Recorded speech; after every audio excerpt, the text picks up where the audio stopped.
네, 우리 믿음으로 고백하셨죠? 네, 오늘 베드로전서 1장 1절에서 7절까지의 말씀인데, 오늘 말씀은 서론적인 성격을 가지고 있습니다. 그러니까 베드로전서의 내용에 대한 설명을 설교에 포함할 수밖에 없기 때문에 죄송하지만 제가 졸음주의보를 드리도록 하겠습니다. 오늘 식사하고 오신 분들 중에서 혹시 이게 뭐야 막 이해가 안 돼 이러셔가지고 졸음이 오실 수도 있는데, 저희는 말씀 있잖아요. 한번 따라해 보시겠어요? 진리를 알지니 진리가 너희를 자유케 하리라. 네, 할렐루야. 조금 어려워도 자꾸 듣고 자꾸 부딪히고 하다 보면 진리 속에서 진리가 우리를 자유케 하실 줄로 믿습니다. 네. 코로나가 사라질 것 같았는데 다시 코로나가 확산이 되면서 많은 사람들이 다시 어려워하고 또 희망 고문이라고 하나요? 뉴스에서는 이제 코로나가 다 사라질 것처럼 했지만 또 확진자가 생겨나면서 어려움을 겪고 있습니다. 사회적인 모든 기반과 또는 경제적인 어려움뿐만이 아니라 또 교회와 또 가정의 붕괴 위험도 있으며, 또 많은 나라들, 또 전 세계에 있는 많은 나라들도 여전히 어려움을 겪고 있는 것이 사실입니다.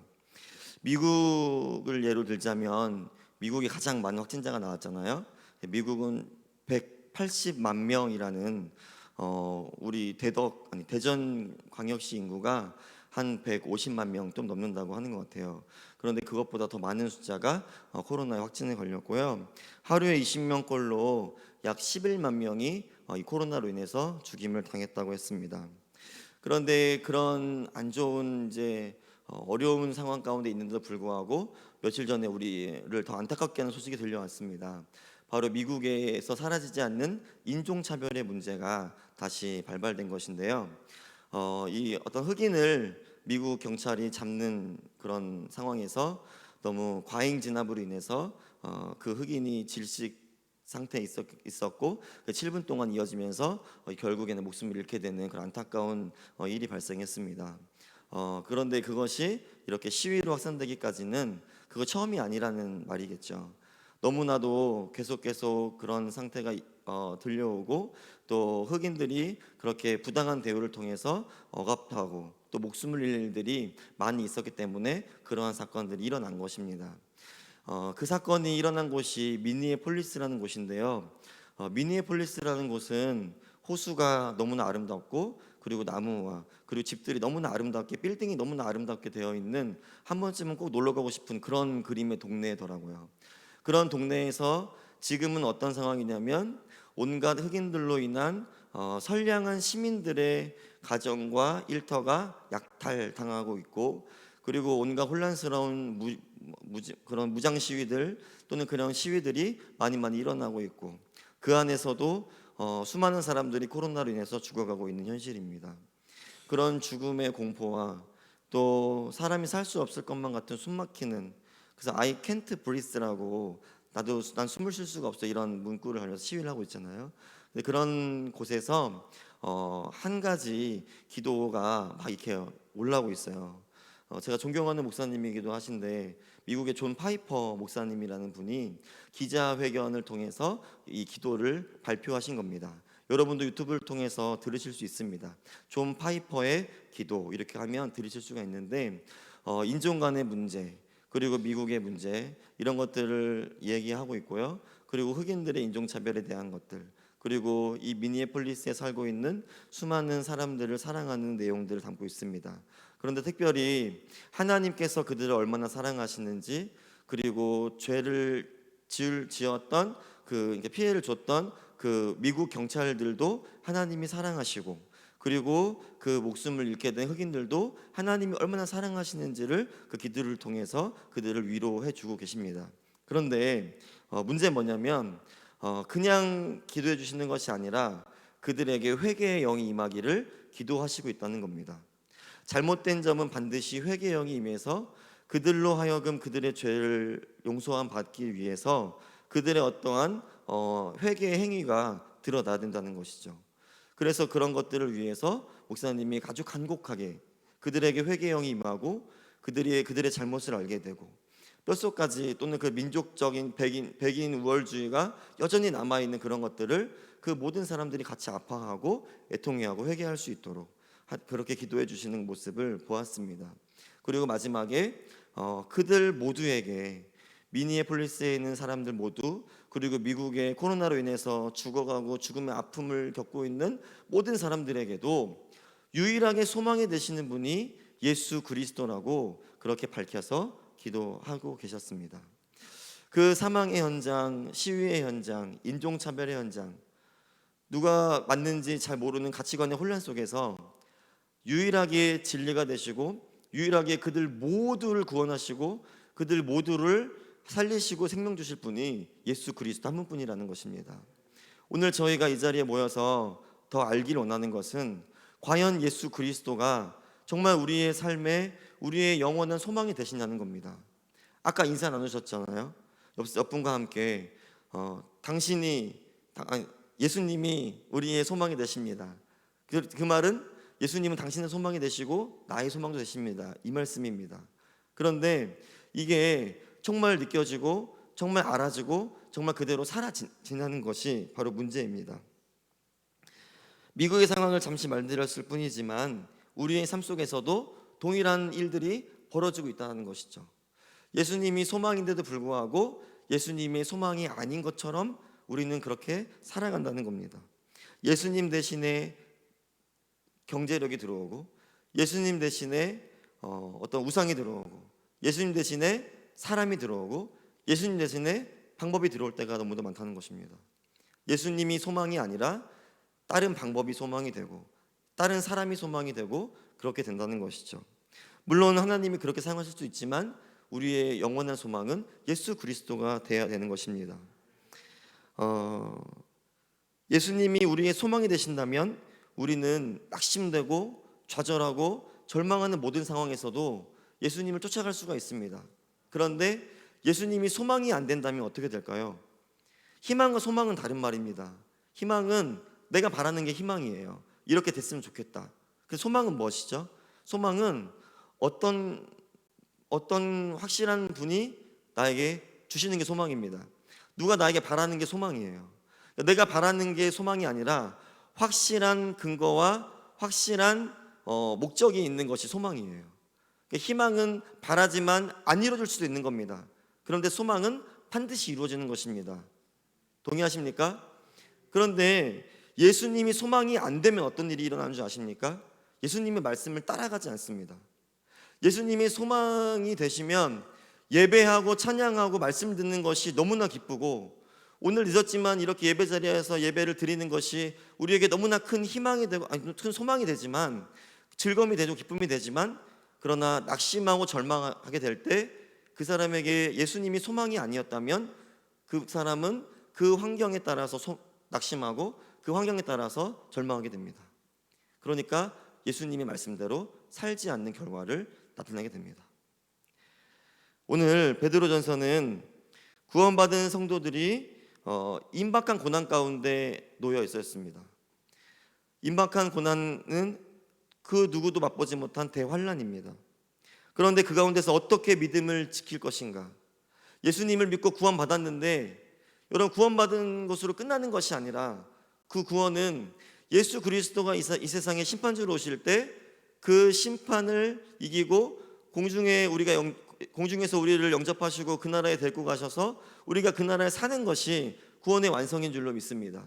그래서 칭의가 있고 성화의 삶을 거치고 우리가 영화로운 모습으로 변화되어 사는 것입니다. 믿으십니까? 그러니까 우리는 믿음의 삶 가운데 고난이 분명히 있는데 이 고난을 특별히 대고난, 대환란이 펼쳐질 앞으로의 역경 속에서 우리는 과연 이 믿음의 경주를 어떻게 완주할 것인가? 이것을 가지고 아주 구체적인 믿음의 행실에 대해서 써놓은 말씀이 바로 이 베드로 전서입니다. 그런데 오늘은 그 구체적인 행실이 나오지 않아요. 오늘은 1절에서 7절까지의 말씀은 바로 그 출발점에 대해서 이야기합니다.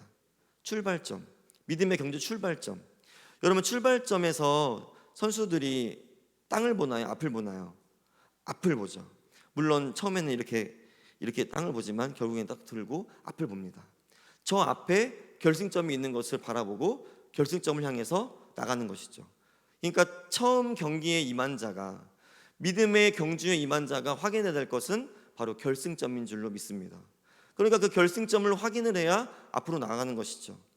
오늘 여러분과 함께 나누고 싶은 이 말씀에서 우리에게 말씀하시는 바가, 예수 그리스도는 산 소망이라고 했는데, 바로 이 예수 그리스도가 소망이 되시는 것을 우리가 확인하지 않으면 우리가 이 믿음의 경주에서 자꾸 이탈을 한다는 것입니다. 특별히 대환란과 대핍박이 올 때 말이죠. 우리의 믿음의 근간을 흔들어 놓을 만한 갈등과 어려움이 생길 때 우리는 예수님의 생각보다 우리가 더 해결할 수 있는 방법들에 의지를 할 수밖에 없다는 것입니다. 그래서 오늘은 그런 것들을 해결하고 또 그 출발점에서 그 결승점이 되시는 예수 그리스도 산소망을 확인하고 또 믿게 되시는 저와 여러분 되시기를 주님의 이름으로 소원합니다. 좋은 번연에 철로 역정이 있습니다. 철로 역정을 다 아시죠? 예, 아시죠? 모르시는 분 계시나요? 네, 집에서 꼭 한번 읽어보시고 인터넷에 영화도 있으니까 한번 꼭 보셨으면 좋겠습니다. 어떤 분이 그러시더라고요. 믿음 생활 잘하려면 철로 역정 100번 읽어라. 어떤 목사님은 또 설교를 잘하려면 철로 역정을 100번 읽어라. 뭐 이런 말씀을 하시더라고요. 그만큼 수많은 사람들에게 사랑받는 신앙의 고전 중에 하나입니다. 크리스천이라는 주인공이 나오는데 이 주인공은 멸망의 도시에 살고 있었어요. 다 아시죠? 멸망의 도시에 살고 있었습니다. 거기는 기쁨과 희망, 소망은 더더욱 없습니다. 그런데 그런 기쁘지 않은, 희망도 없는 아주 힘든 삶을 살아가던 크리스천에게 어느 날 친구의 집인가요? 동료의 집에서 한 권의 책을 발견하게 돼요. 그 집에 막 도배되어 있는 책을 발견하게 돼요. 그 책은 바로 뭐죠? 성경책. 예, 성경을 발견하게 됩니다. 그 책을 읽고 나서 이 크리스천은 믿음이 생기게 돼요. 어떤 믿음이냐면 바로 천국이 있을 것과 같은 믿음입니다. 거기서는 천국 도시라고 얘기하는데 천국 도시가 있을 것과 같은 믿음을 갖게 되는 거예요. 여러분들이 예배를 드리고 여러분들이 성경책을 폈을 때 여러분들의 마음속에 어떤 마음이 들어야 될까요? 바로 우리를 위해서 예비하신 하나님의 영원한 나라가 반드시 예비되었다는 것이 믿어야 될 줄로 믿습니다. 그런데 그것을 따라가는 것이 너무도 힘든 과정을 이야기하고 결국에는 들어가게 되고 그 이후의 삶을 이야기하는 것이 바로 철로 역정 아니겠습니까? 우리의 신앙생활도 그런 믿음에서 출발했을 것입니다. 예수님을 믿고 우리를 위한 저 하늘의 본향이 있다는 것을 믿고 분명 믿음 생활을 시작했을 텐데 그 믿음 생활에 도전이 옵니다. 고난이 옵니다. 그런데 그것들을 잘 이기지 못하고 무기력해질 때가 있습니다. 그래서 예배가 예배 같지 않고 기도가 기도 같지 않을 때도 있습니다. 중언부언하다가 그냥 돌아갈 때도 있다는 것이죠. 기쁨 없이 소망과 확신 없이 우리는 신앙생활을 할 수도 있게 된다는 것입니다. 전문가들이 또는 어떤 음악가들이 하는 말을 들어보셨나요? 저도 이제 바이올린을 연습하니까 그런 것들 많이 보는데요. 기본기가 가장 중요하다 그래요. 신앙에도 본질이 중요하고 기본이 중요한 줄로 믿습니다. 어려운 일이 있을 때마다 기본으로 돌아가야 됩니다. 고난과 역경의 앞에서 내가 어떠한 믿음으로 지금 행해야 될지 모를 때, 내가 어떠한 마음으로 기도해야 될지 모를 때, 내가 어떠한 마음으로 주님을 예배될지 모를 때도 우리는 기본으로 돌아가야 됩니다. 오늘 그 기본이 바로 예수가 우리의 소망이 되신다는 사실입니다. 복잡한 일이 있을 수 있습니다. 어려운 일이 있을 수 있습니다. 엉켜가는 그런 삶일 수도 있습니다. 그러나 기본부터 잡아가기 시작하면 풀리게 될 줄로 믿습니다. 히브리서 12장 1절을 한번 같이 읽어보시겠습니다. 시작. 이러므로 우리에게 구름같이 둘러싼 허다한 증인들이 있으니 모든 무거운 것과 얽매이기 쉬운 죄를 벗어버리고 인내로써 우리 앞에 당한 경주를 하며. 아멘. 예수님을 직접 만나고 또 사도들을 통해서 생생한 예수님의 복음을 전해드린 사람들마저도 오늘 뭐라고 얘기하냐면 모든 무거운 것과 얽매이기 쉬운 죄를 가지고 있다라고 얘기합니다. 그리고 그것들을 벗어버리고 또 인내로서 나아갈 때 우리 앞에 당한 경주에서 승리할 수 있다고 하는 것이죠. 우리 그 다음 2절은 읽지 않았지만 여러분 다시는 것처럼 우리를 온전하게 하실 예수를 바라보자. 할렐루야. 이 말씀을 하고 있습니다. 베드로전서와 이 히브리서가 같은 성격의 말씀이기 때문에 같이 이해를 할 수 있는데요. 어쨌든 예수님을 만난 사람도, 그리고 예수님의 제자들에게 말씀을 들은 사람들도 이렇게 휘청이는데, 오늘 우리는 얼마나 휘청일 수밖에 없겠습니까? 그러나 이런 예수가 우리에게 소망이 된다면 우리는 이 믿음의 경주를 완주하게 될 줄로 믿습니다. 아멘. 베드로전서 우리 1절을 한번 보도록 하겠습니다. 같이 읽어보겠습니다. 시작. 예수 그리스도의 사도 베드로는 본도, 갈라디아, 갑바도기아, 아시아와 비두니아에 흩어진 나그네라고 먼저 얘기하고 있습니다. 베드로전서의 수신자들을 밝히고 있습니다. 그러니까 베드로가 이제 써서 그 편지를 받게 될 사람들에게 이제 이야기를 하는 것입니다.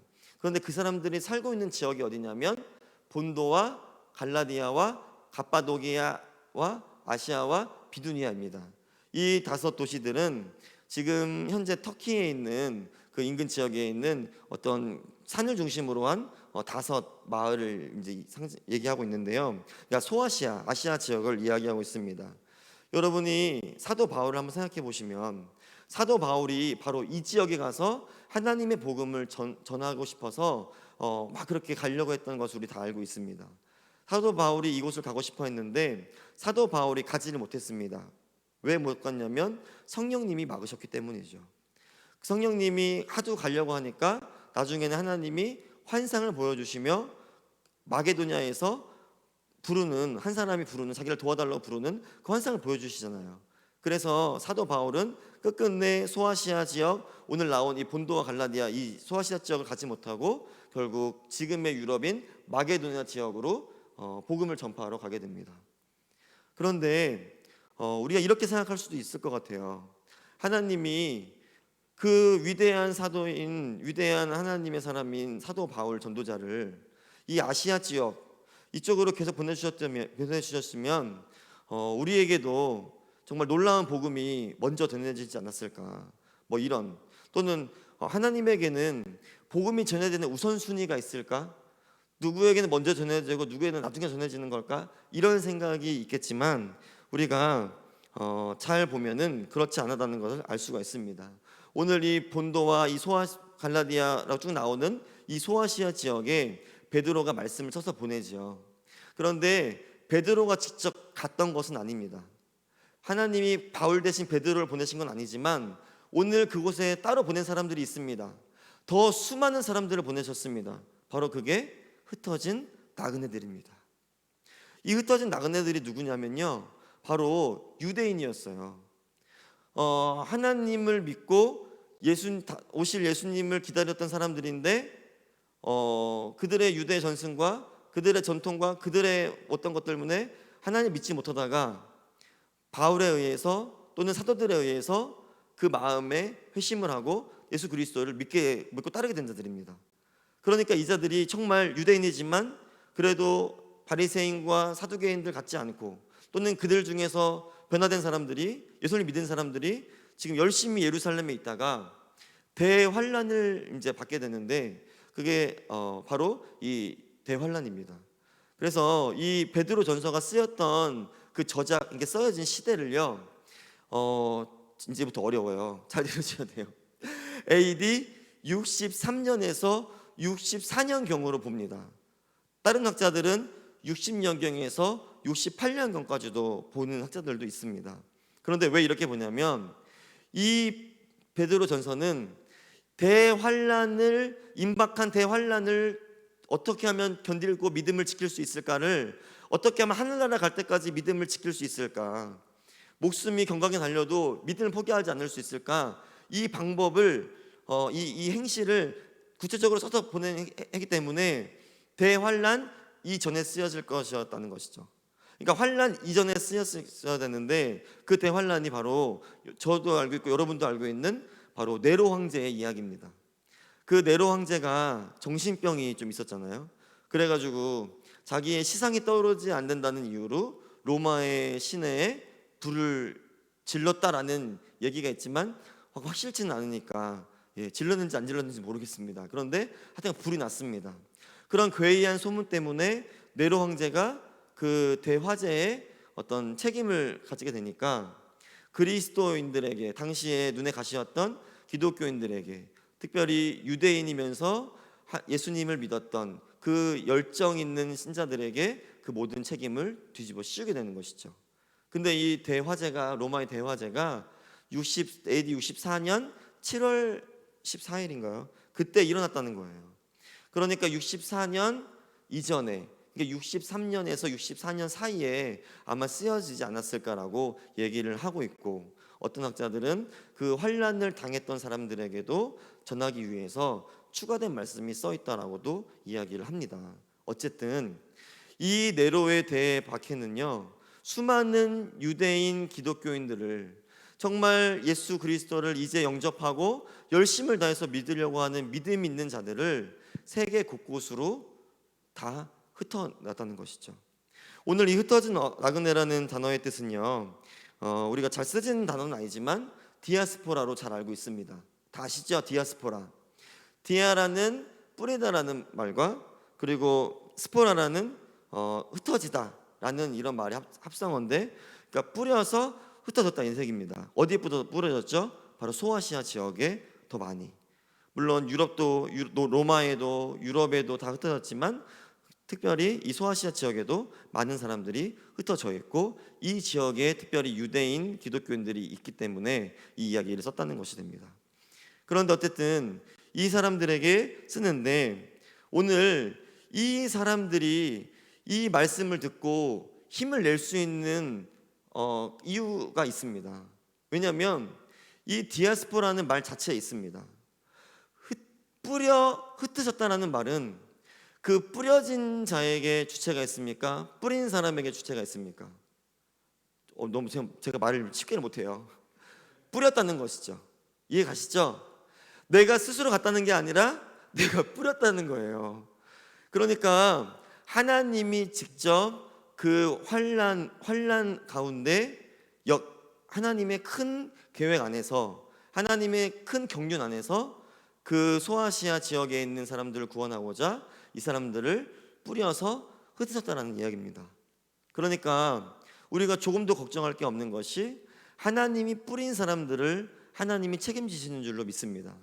그러니 너희들은 본도와 이런 데 흩어진 사람 같지만 너희들은 흩어진 사람들이다, 이 말을 들었을 때 그냥 우리는 뿔뿔이 막 도망친 사람들이다가 아니라 너희들은 하나님이 친히 흩어 뿌리신 복음의 전파자들이다, 이런 말을 들었을 때 여러분, 그 사람들이 어떤 마음을 품었겠습니까?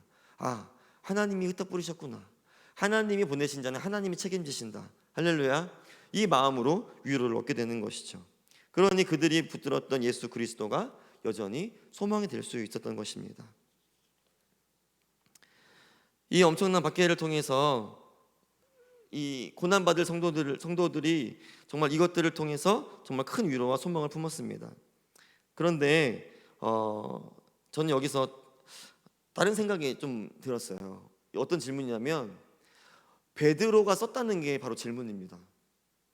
베드로, 물론 흩어졌다 그 말을 들었을 때는 의미가, 소망이 되겠지만 베드로가 썼다는 게 사실 좀 의문이 안 드십니까?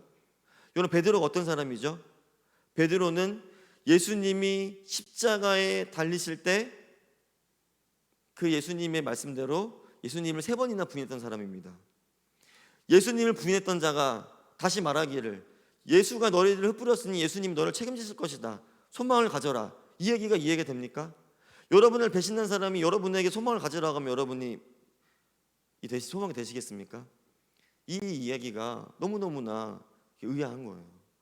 그런데 베드로가 그렇게 할 수밖에 없었던 또 하나님의 큰 그림이 있더라고요.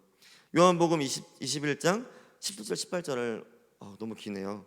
네, 한번 보실 수 있는 분들 눈을 보시기 바랍니다. 제가 읽겠습니다. 3번째 이르시되 요한의 아들 시몬아, 내가 나를 사랑하느냐 하시니 주께서 3번째 내가 나를 사랑하느냐 하심으로 베드로가 근심하여 이르되 주님, 모든 것을 아시오매 내가 주님을 사랑하는 줄을 주님께서 아시나이다. 예수께서 이르시되 내 양을 먹이라. 아멘. 그리고 나서 이렇게 말씀하십니다. 내가 진실로 진실로 너에게 이르노니 네가 젊어서는 스스로 띠띠고 원하는 곳으로 다녔거니와 늙어서는 내 팔을 벌리리니 남이 내게 띠띠우고 원하지 않는 곳으로 데려가리라. 여러분, 베드로가 예수님을 믿고 나서 사랑한다 하고 나서 간 곳이 어디죠? 복음 전파하러. 그리고 복음 전파하다가 어디로 가죠? 네가 원하지 않는 곳, 네가 팔을 벌리고 네가 원하지 않는 곳으로 가리라. 이게 어디예요? 십자가 형틀이잖아요. 순교의 자리로 가잖아요. 여러분, 이 베드로가 고백했던 이 장소가 어디입니까? 왜 하필 이 요한복음에 나오는 바닷가는 갈릴리 바닷가가 아니라 왜 디베레아 호수일까요? 똑같은 말입니다. 디베레아 호수나 갈릴리 바다나 똑같은 말이에요. 그런데 이 디베레아 호수는요, 사실 조금 이 말이 어려운데요. 황제의 이름이에요. 황제의 이름. 어떤 황제냐면 티베리우스 율리우스 카이사르 아우구스투스. 이름이 왜 이렇게 길어? 근데 이 황제의 이름인 그 앞에 티베리우스를 따서 이 당시 이 다스리던 이 로마의 총독이었던 헤롯 안티파스가 이 호수를 만들고 이 호수를 그 왕에게 경의를 표하기 위해서 헌정한 그 이름이 바로 디베레아 호수인 거죠. 그러니까 디베레아 호수라는 것은 황제에게 바치는 호수입니다. 황제의 집권지, 황제의 법과 황제의 뜻이 이루어지는 나라와 땅이 바로 이 디베레아 호숫가입니다. 그런데 그 세상에 눌려서 신음하고 어려워하던 그 베드로에게 예수님이 와서 뭘 물어보셨죠? 세상을 사랑하느냐, 나를 사랑하느냐, 이거 물어보시는 거예요. 근데 베드로가 뭐라고 하죠? 예수님을 사랑합니다. 당신을 사랑합니다. 내가 주님을 사랑하시는 줄 주님이 아시나이다. 이렇게 고백하는 거죠. 베드로의 고백은 뭐죠? 나를 부인하는 거죠. 그리고 그 지역에 있는 모든 어떤 세상의 권력을 부인하는 거죠. 이 모든 세상의 권력보다 예수 그리스도의 말씀에 따르겠습니다라고 고백하는 거죠. 그리고 그에게 맡겨진 사명이 뭡니까? 복음 전파의 사명과 그리고 순교의 사명입니다. 그러면 이제 이해가 좀 되실지 모르겠어요. 이 베드로가 자기의 동족인 유대인들에게 이 편지를 쓰는데, 이 베드로 전서를 쓰는데, 이 베드로는 어떤 부르심을 받은 사람입니까? 정말 그 황제의 도시에서, 황제의 호숫가에서 정말 하나님이 최고라고, 하나님의 나라의 법을 이제 순종하겠다고 자기의 모든 것을 내려놓고 자기를 부인하고 하나님을 따르겠다고 고백한 사람, 하나님이 순교의 자리로 나가라고 하고 나를 따르라 할 때 그를 따라갔던 사람입니다. 그가 베드로 전서에서 이렇게 고백하는데, 그 할아버지가 이제 늙어 죽어 이제 순교를 앞두고 이렇게 얘기하는데 당연히 진정성이 있는 것이죠. 저는 하나님이 이 베드로를 사용하신 게 너무너무 놀라웠고 너무나 기적이라고 생각합니다. 하나님의 말씀에 순종한 사람, 하나님의 법 앞에 순종할 수 있었던 사람, 누구나 하나님의 은혜를 경험하는 것이 아닙니다. 회개를 해야 경험하는 것이죠. 그리고 회개한 사람이 경험하고 또 누가 경험하죠? 하나님의 법대로 끈질기게 살아가는 사람이 하나님의 은혜를 경험합니다. 여러분, 하나님의 은혜가 있었죠. 법 전에 있었죠. 예수 그리스도가 아무것도 모르는 우리들을 위해서 이 땅에 오셨고, 우리의 죄를 위해서 친히 십자가 달려 우리 죄를 대속하시고 못 박혀 죽으셨습니다. 할렐루야.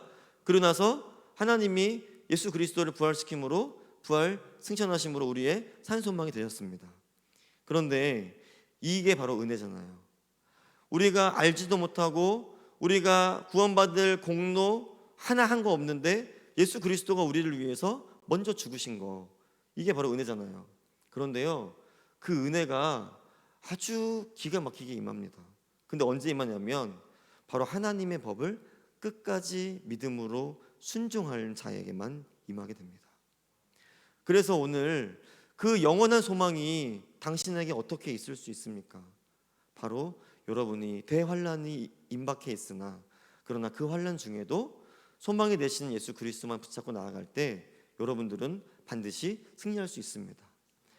사도 베드로가 예수 그리스도의 복음을 전하다가 순교를 하게 됩니다. 그런데 사도 베드로는 구원을 완성하게 된 겁니다. 그가 끝까지 예수 그리스도를 부인하지 않고 끝까지 자기를 부인했고 세상을 부인했고 그 나라의 법과 권세를 부인했기 때문입니다. 우리나라 정부의 법을 부인하라는 말씀이 아닙니다. 세상에 악하고 그리고 우리가 다 알고 있습니다. 악하고 나쁜 것들을 다 알고 있습니다. 그런데 그것들을 여전히 좋은 방법이라고 알고 행하는 것들을 우리가 벗어버려야 하나님을 붙잡아야 하나님이 주시는 놀라운 은혜가 임하게 될 줄로 믿습니다. 사망의 음침한 골짜기에 있더라도 주님을 믿고 그 말씀대로 행하는 자에게만 그 뜻인 나그네처럼 우리를 쓰시고 우리를 정말 더 가난하고 불쌍한 영혼에게 보내시고 힘들고 지쳐있는 영혼들에게 보내셔서 그 많은 사람들을 살리게 하시는 줄로 믿습니다. 여러분, 우리가 그런 은혜를 받고 또 그러한 소망으로 나아갑니다. 그런데 이게 끝이 아니잖아요. 흩어진 나그네들을 보내셔서 그 땅을 구원하시고 그 수많은 잃어버린 자들을 돌아오게 하신 것처럼 오늘 저와 여러분을 주님이 부르셨고 오늘 다시 보내십니다. 할렐루야. 여러분들은 그 영원한 소망을 붙잡고 정말 이제 믿음의 출발점이라고 또는 믿음의 중반이라고 생각하지만 다시 이제 그 결승점을 바라보면서 나를 위한 하나님의 영원한 나라가 예비되었음을 믿고 다시 나아갈 때 저와 여러분에게 정말 놀라운 하나님의 말씀에 순종함으로 말미암아 하나님께 나아가게 될 줄로 믿습니다. 우리 2절 말씀, 3절 말씀 한번 같이 보겠습니다. 네, 보시면 되겠습니다. 곧 하나님 아버지의 미리 아심을 따라 성령이 거룩하게 하심으로 순종함과 예수 그리스도의 핏부림을 얻기 위하여 택하심을 받은 자들에게 편지한다 라고 말씀하고 있습니다. 하나님 아버지가 우리를 예수 안에 있게 그리고 영원한 나라로 가도록 우리를 미리 택하셨다는 겁니다. 그 흩어진 나그네들을 그렇게 택하셨다는 겁니다. 그리고 그들을 성령으로 거룩하게 하심으로 순종하게 하시고 그리고 그렇게 하심으로 말미암아 예수 그리스도의 핏부림의 은혜를 받게 되었다라는 것이죠. 동일합니다. 우리도 성령의 거룩함으로 말미암아 하나님의 말씀에 순종하고 하나님이 세우신 교회의 영적 질서에 순종하며 나아갈 때만 그 자신에게도 그 영혼에게도 그 가정과 그 교회에게도 하나님의 복이 임하는 줄로 믿습니다. 그런데 이것을 어기게 되면 점점 더 영혼이 피폐해져 가는 거죠. 믿음의 길에서 벗어나게 되는 겁니다. 많은 교회들이 예수 그리스도 안에서 구속받고 구원받는 거에서만 멈추고 있습니다. 많은 사람들이 많은 영혼들이 구원받았다는 그 하나에만 아주 목을 메고 신앙생활을 합니다. 그렇지만 하나님은 오늘 우리에게 다시 말씀하십니다. 정말 예수 그리스도가 죽었다가 그를 부활하신 하나님의 미리 아심과 택하심으로 말미암아 저와 여러분들 구원하셨다고 말씀하시는 것처럼 우리가 예수 그리스도의 소망을 바라본다면 우리가 구원으로 받은 것으로만 멈추지 않고 우리를 통해서 놀라운 하나님의 은혜가 증거되고 또 놀라운 생명이 흘러가게 될 줄로 믿습니다. 우리는 그것을 위해서 부름받았습니다. 십자가의 부활과 이런 것들은 정말 어떤 믿음의 완성을 위한 과정이라고 생각합니다. 이게 뭐 저평가되라는 게 아니라 사실 우리가 가야 되는 하나님의 나라는 너무나 꼭 가야 된다는 것이죠. 지금 우리가 이렇게 가다가 예수님의 소망이지 않고 저버리고 우리가 갈팡질팡하다가 하나님의 나라에 못 들어가게 되면 이거야말로 안타까운 일이 없다는 것입니다. 하나님의 나라는 정말로 위대하고 엄청난 나라입니다. 믿으십니까? 우리가 그 나라에 갈 때 될 줄로 믿습니다. 그게 바로 하나님이 계획하신 구원의 완성입니다. 그러기 위해서는 우리에게 예수 그리스도가 영원한 소망이 되셔야 된다는 것입니다. 4절 5절 같이 한번 읽어보겠습니다. 시작. 썩지 않고 더럽지 않고 쇠하지 아니하는 유업을 잊게 하시나니 곧 너희를 위하여 하늘에 간직하신 것이라. 5절. 너희는 말세에 나타내기로 예비하신 구원을 얻기 위하여 믿음으로 말미암아 하나님의 능력으로 보호하심을 받았느니라. 아멘. 네, 오늘 설명드린 그 얘기입니다. 산 소망은 썩지 않습니다. 더럽혀지지 않고 쇠하지 않는 그 나라입니다. 여러분의 소망이 하늘나라가 되시기를 축복합니다. 마지막 목적지가 이 인생길이라면, 우리의 승부처가 이 인생길이라면 우리가 더 잘 먹고 더 잘 살기 위해서 노력해야 되겠죠. 더 존경받고 더 명예롭기 위해서 노력해야 되겠죠. 하지만 우리의 인생의 마지막은 이 땅이 아닙니다. 천국 아니면 지옥입니다. 그런데 천국에 가기 위해서는 우리의 영원하신 소망이신 예수 그리스도가 오직 답이 된다는 것입니다. 근데 그분은 우리의 산 소망, 지금도 우리를 인도하시고 우리를 돌보시고 우리를 썩지 아니하시고 더럽히지 아니하고 쇠하지 않는 그 나라로 인도하시고 계시다는 것입니다. 주님이 흩으셨고 흩어진 나그네와 같은 우리를 친히 돌봐주신다고 말씀하십니다. 여러분 낙심하고 절망하고 힘드십니까? 아니면 우리의 신앙이 다시 한번 점검해야 될 때는 아니십니까? 다시 한번 예수 그리스도를 소망으로 삼으시고 그 소망 되신 예수님만 따라가게 되었으면 좋겠습니다. 제가 한 가지 말씀드리고 이제 말씀을 정리하려고 합니다. 집에 아들이 2명 있습니다. 한 명은 정시훈이고 둘째 아들은 정시훈인데 5살 4살인데 제가 이 말씀을 준비하다가 이게 이 애한테는 이해가 될까? 이 어른들은 이해 못하시면 어떡하지? 막 이런 조마조마한 마음으로 그 첫째 아이를 앉혀놓고 제가 이렇게 물어봤습니다. 시훈아, 소망이라는 게 있어. 그런데 이 소망은 어떤 거냐면 이런 거야. 잘 들어봐. 이해가 되는지. 네가 산을 가다가 갑자기 밤이 돼서 어두워진 거야. 그런데 너무너무 어두워서 아무것도 볼 수 없는 상황이야. 그런데 저 멀리서 빛이 반짝거리는 거야. 그러면 넌 기분이 좋겠니 안 좋겠니? 그러니까 기분이 좋을 것 같아 그러는 거예요. 맞아. 그게 소망이야. 여러분들을 기쁘게 하는 것입니다. 우리를 막 기쁘게 하는 거예요. 생명력이 넘치는 거예요. 그런데요, 다시 그 아들에게 물어봤어요. 그런데 그 빛이 사라지지 않고 계속 있다면 넌 어떻겠니? 근데 대답을 하더라고요. 계속 좋을 것 같아. 이렇게 말하더라고요. 여러분의 믿음의 길을 가는 이 경주의 삶이라면, 여러분 예수 그리스도가 소망이 되신다면 여러분 딴 길로 가겠습니까? 아무도 도와줄 수 없는 그 어둠의 산중에서 저기 밝은 빛이 있는데 그 밝은 빛은 우리를 너무 기쁘게 합니다. 그리고 그 빛을 따라갈 수밖에 없습니다. 아무 생각도 할 수 없습니다. 그리고 그 길로 가야, 그 빛으로 가야 우리는 우리는 소망을 얻고 그리고 우리는 생명을 얻을 수 있습니다. 할렐루야. 5살짜리도 이해한 이 복음의 말씀 오늘 우리도 다 이해된 줄로 믿습니다. 마찬가지로 우리의 앞길이 아무리 어두컴컴하더라도 우리의 산소망이 되시는 주님만 바라볼 수 있다면, 그 어둠 속에서 영원히 꺼지지 않는 그 빛만 바라보고 나갈 수 있다면 넘어져도 다시 일어날 수 있고 길을 잃어도 다시 앞으로 나갈 수 있을 줄로 믿습니다. 오늘 저와 여러분에게 산소망이 되신 예수 그리스도의 은혜와 놀라운 소망이 다시 한번 믿음의 길을 가는 힘이 될 수 있기를 주님의 이름으로 소원합니다. 오늘 이 시간 같이 함께 찬양하고 기도했으면 좋겠습니다. 우리 전능하신 나의 주 하나님 찬양하면서